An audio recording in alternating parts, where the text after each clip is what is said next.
স্বাগত। আমন্ত্রণ জানাচ্ছি একশো বিজনেসের আজকের আয়োজনে। সাথে রয়েছি আব্দুর রহমান রণ। দর্শক, আপনারা জানেন যে মার্জিন ঋণের নতুন নিয়ম কিন্তু অনুমোদন করেছে বিএসইসি। তো সেক্ষেত্রে আমরা এর আগে যেটি দেখেছিলাম 2 সপ্তাহ একটা সময় ছিল মতামত দেওয়ার জন্য। তো খসড়া মার্জিন রুল জারির পরেই কিন্তু আমাদের এই প্ল্যাটফর্ম থেকে আমরা কিন্তু বলেছিলাম যে পিবি রেশিও, পি রেশিও এটি নিয়ে যে একটা আসলে তর্ক বিতর্ক শুরু হয়েছে, সেটির ক্ষেত্রে যদি পিবি রেশিওতেই আসলে মার্জিন লোন কার্যকরী করতে হয়, সেটি আসলে কিছুদিন পরে করা যেতে পারে, সেটি 6 মাস পরে হতে পারে, 1 বছর পরে হতে পারে। আপাতত পি রেশিওর ভিত্তিতেই আসলে মার্জিন ঋণ অনুমোদন করা উচিত বলে আমরা কিন্তু বলেছিলাম এই প্ল্যাটফর্ম থেকেই। সেটিই কিন্তু অনুমোদন দেওয়া হয়েছে এবং আমরা বলেছিলাম পি রেশিও 30 থেকে 40-এ করা উচিত এবং সেটি আসলে এসএসসি করেছে আমরা দেখলাম।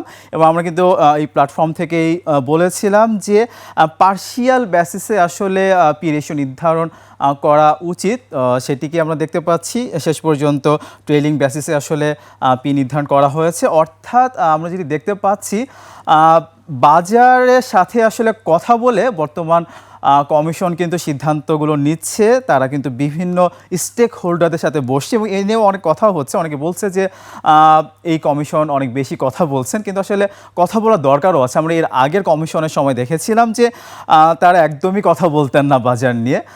তারা এক পক্ষের সাথে কথা বলে আসলে একটা ডিসিশন আসলে নিয়ে ফেলতেন, সেটা আসলে বাজারে একটা বিরূপ প্রভাব তৈরি করতো। তো সেখান থেকে কিন্তু এই কমিশন অনেকখানি বেরিয়ে এসেছে। আমরা দেখতে পাচ্ছি তারা বাজার বান্ধব ডিসিশন নিচ্ছে এবং সেই ক্ষেত্রে আমরা প্রত্যাশা করব ভবিষ্যতেও বাজারের জন্য যেই বিষয়গুলো খুবই দরকার সেই বিষয়গুলো তারা সামনে নিয়ে আসবেন, সেগুলো নিয়ে তারা কাজ করবেন।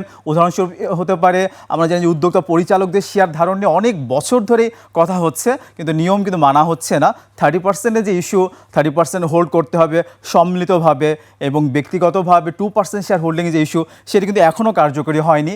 বাইব্যাক আইন কার্যকরী হয়নি। আর অনেক ইস্যুস কিন্তু আছে, নেগেটিভ ইকুইটি নিয়ে কাজ করার জায়গা আছে। আমরা জানি যে এসএমই প্ল্যাটফর্মে কিন্তু বেশ কিছুটা বৈষম্য আছে। আমরা জানি যে 10 লাখ টাকার আইপিও করা যায়, কিন্তু সেটা সেল করে দেওয়ার পরে কিন্তু আর এসএমই খাতে সে আর বিনিয়োগ করতে পারে না। অর্থাৎ 30 লাখের কিন্তু একটা ব্যারিয়ার কিন্তু এসএমই খাতে আছে, সেই ব্যারিয়ারগুলোও থাকবে না। এরকম অনেক বিষয় কিন্তু পুঁজিবাজার আছে যেগুলো নিয়ে আসলে কাজ করবে বর্তমান কমিশন, সেটি আসলে প্রত্যাশা করছেন। সেই সাথে জীবন বিমা খাতে আসলে কিভাবে মার্জিন লোনটা পাবে নাকি পাবে না, এই বিষয়ে কিন্তু বিস্তারিত আমরা কিছু দেখতে পাচ্ছি না। তো এই বিষয়ে আসলে সাধারণ বিনিয়োগকারীরা বলছেন, তারা বলছেন যে অনেক ভালো লাইফ ইন্স্যুরেন্স কোম্পানি তো আছে। উদাহরণস্বরূপ বলা যায় প্রগতি লাইফ, ডেল্টা লাইফ, এনএলআই, মেঘনা লাইফ, পপুলার লাইফ অনেক ভালো করছে। তাদের ন্যাপ ভালো, তারা ভালো ডিভিডেন্ড দিচ্ছে।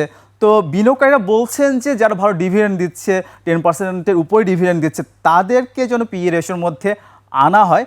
তবে এরপরেও সর্বশেষ যে কথা, মার্জিন লোন আসলে কখনোই পুঁজিবাজারের জন্য ভালো না। আমরা বড় বড় পতন কিন্তু এই মার্জিন লোনের কারণে দেখেছি। তো এই বিষয়ে যাদেরকে সতর্ক থাকতে হবে এবং যাদেরকে আসলে মার্জিন লোন দেওয়া হবে সে বুঝে শুনে সে প্রতিষ্ঠান আসলে নির্ধারণ করবে কাকে কীভাবে দেওয়া যায়। এইটি হলে আসলে বাজারের জন্য ভালো হবে, বাজার বান্ধব হবে, এটি মনে করছেন সাধারণ বিনিয়োগকারী। আজকে কিন্তু আমরা দেখতে পাচ্ছি ডিএসসির প্রধান ইন্ডেক্সটিতে কিন্তু বেশ খানিকটা ওঠানামা রয়েছে।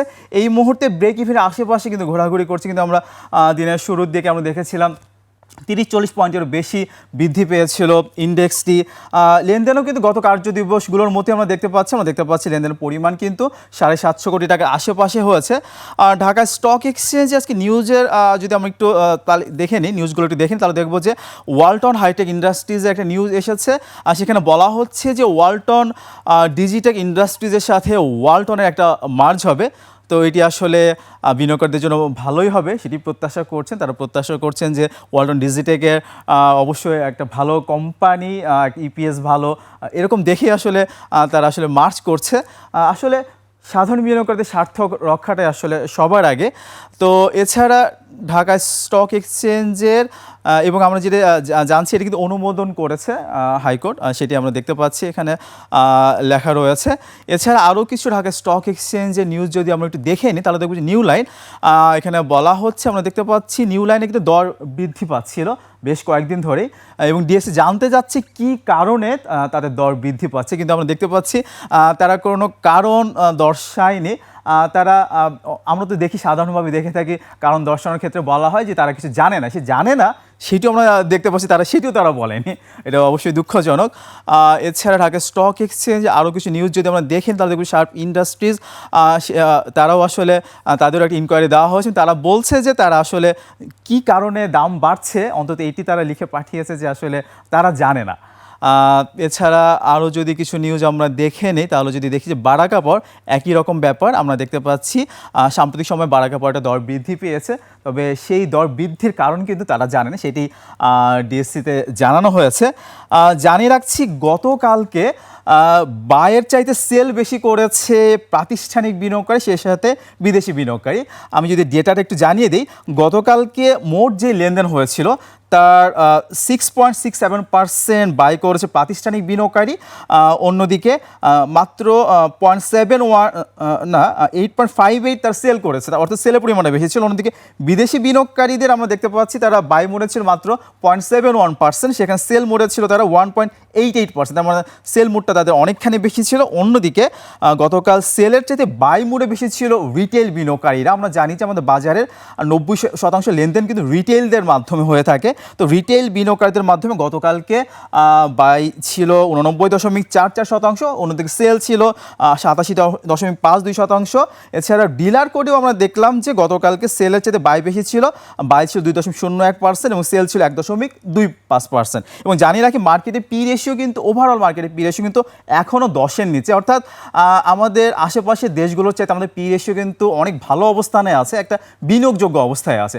আমি যদি 7-এর নিচে কিছু কোম্পানি পি রেশিও জানিয়ে দিই তার মধ্যে আমরা দেখব যে রয়েছে একমি ল্যাব, রয়েছে ব্যাংক এশিয়া, রয়েছে বাংলাদেশ শিপিং কর্পোরেশন, রয়েছে বিএসআরএম লিমিটেড, রয়েছে মাত্র 4.88 পি রেশিও, বিএসএম স্টিল রয়েছে 6.31 পি রেশিও, বেক্সিমকো ফার্মা রয়েছে, সিটি ব্যাংক রয়েছে মাত্র 5.23 পি রেশিও, ডোরেন পাওয়ারের 6.29, ডাচ বাংলার 5.67, ইবিএল এর মাত্র 4.53, যমুনা ব্যাংকের মাত্র 3 পি রেশিও, যমুনা অয়েলের মাত্র 5.19 পি রেশিও, মেঘনা পেট্রোলিয়ামের মাত্র 3.87, পদ্মা অয়েলের মাত্র 3.41 পি রেশিও, পাওয়ার গ্রিডের মাত্র 4.81 পি রেশিও, উত্তরা ব্যাংকের মাত্র 4.78, পূবালী ব্যাংকের 4.41, শাহজাহান ইসলামী ব্যাংকের মাত্র 3.18। অর্থাৎ দেখা যাচ্ছে ব্যাংকিং সেক্টরে কিন্তু পি রেশিও অনেক কম, অনেকগুলো 3, 4, 5 আমরা দেখতে পাচ্ছি, এবং ওভারঅল ব্যাংকের পি রেশিও কিন্তু 5-এর আশেপাশে। অর্থাৎ অনেকেই মনে করছে যে ব্যাংকিং খাতে হাত ধরেই 6,000 যে মাইল ফলক সেটি অতিক্রম করবে, এবং খুব শীঘ্রই আমরা তেমনটি প্রত্যাশা করছি।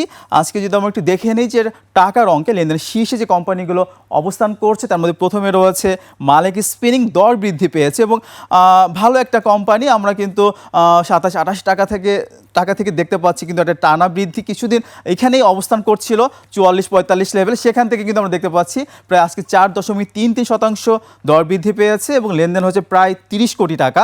দ্বিতীয় অবস্থানেও আমরা টেক্সটাইল খাতের একটি কোম্পানিকে দেখতে পাচ্ছি, সাহেম টেক্সটাইল, এটিরও আমরা দেখতে পাচ্ছি 6% মতো প্রায় দর বৃদ্ধি পেয়েছে, প্রায় 24 কোটি টাকার মতো লেনদেন হয়েছে, লেনদেন হচ্ছে 28 টাকা 50 পয়সায়। বেক্সিমকো লিমিটেড আমরা দেখলাম 21 টাকা থেকে প্রায় 28 টাকা পর্যন্ত একটা ছোট একটা র্যালি আমরা সাম্প্রতিক সময় দেখতে পেলাম, আজকে আমরা দেখতে পাচ্ছি কিছুটা দর হারিয়েছে, কিছুটা মূল্য সংশোধনী আমরা বলবো। আমরা দেখতে পাচ্ছি 21 কোটি টাকার মতো লেনদেন হয়েছে। চতুর্থ অবস্থানেও আমরা টেক্সটাইল সেক্টরের একটি কোম্পানিকে দেখতে পাচ্ছি, শার্প ইন্ডাস্ট্রিজ। আমরা জানি যে আরএনএর সাথে মার্জ হয়ে শার্প ইন্ডাস্ট্রিজ অনেক দিন ধরেই 13-14 টাকার আশেপাশে ঘোরাঘুরি করছে, সেখান থেকে কিন্তু টানা একটা উত্থান দেখা যাচ্ছে। 15 কোটি টাকার মতো লেনদেন হয়েছে, দর হারিয়েছে মাত্র 7.70%। আর পঞ্চম অবস্থানে জিএম হসপিটাল রিসোর্ট ম্যানুফ্যাকচারিং লিমিটেডকে দেখা যাচ্ছে 3.55% দর বৃদ্ধি পেয়েছে, লেনদেনের পরিমাণ ছাড়িয়েছে 14.5 কোটি টাকারও কিছুটা বেশি। এরপর শতাংশের দিক থেকে সবচেয়ে বেশি দর বৃদ্ধি পেয়েছে যে প্রতিষ্ঠানগুলো তার মধ্যে আমরা দেখতে পাচ্ছি প্রথমে রয়েছে মেট্রো স্পিনিং, আমরা দেখতে পাচ্ছি প্রায় 9.38% মতো দর বৃদ্ধি পেয়েছে, লেনদেন হয়েছে 73 লাখ টাকার মতো। নুরাইন ডাইংকে দেখা যাচ্ছে এটি 9%-এরও বেশি দর বৃদ্ধি পেয়েছে, লেনদেন হচ্ছে 3 টাকা 60 পয়সায়। তুংহাই নিটিংকে দেখা যাচ্ছে, এটি অবশ্য জেড ক্যাটাগরি একটি কোম্পানি। নুরানিও আসলে যে আসলে প্রথম 3টি কোম্পানিকে আমরা দেখতে পাচ্ছি জেড ক্যাটাগরি। তো তুংহাই নিটিংয়ে দেখা যাচ্ছে দর বৃদ্ধি পেয়েছে 8.70%, লেনদেনের পরিমাণ ছাড়িয়ে 3,14,00,000 টাকার কিছুটা বেশি। চতুর্থ অবস্থানেও আমরা একটি টেক্সটাইল কোম্পানিকে দেখতে পাচ্ছি, স্যাম টেক্সটাইল। আমরা দেখলাম যে টপ ট্রেডেও কিন্তু সেটি প্রথম অবস্থানে অবস্থান করছিল, 6% মতো দর বৃদ্ধি পেয়েছে, 28.50 টাকা লেনদেন হচ্ছে। পঞ্চম অবস্থানে আমরা দেখতে পাচ্ছি প্রাইম ইন্স্যুরেন্সকে। প্রাইম ইন্স্যুরেন্স 5.18% দর বৃদ্ধি পেয়েছে এই কোম্পানিটির, এবং লেনদেন হচ্ছে প্রায় 10 কোটি টাকার মতো, 65 টাকায় লেনদেন হচ্ছে আমরা দেখতে পাচ্ছি। এছাড়া শতাংশের দিক থেকে সবচেয়ে বেশি দর হারিয়ে যে প্রতিষ্ঠানগুলো, সেই তালিকাটি একটু দেখে নিতে চাই আমরা। শুরুতেই রয়েছে PLFSL, Peoples Leasing and Finance. আমরা জানি যে ধাপে ধাপে এই কোম্পানিটি বন্ধ হওয়ার কথা। আজকে এটি 5.26% দর হারিয়েছে, 1 টাকা 80 পয়সায় লেনদেন হচ্ছে। আমরা জানি যে আরও 3টি NBFI কোম্পানি কিন্তু লেনদেন স্থগিত করা হয়েছে।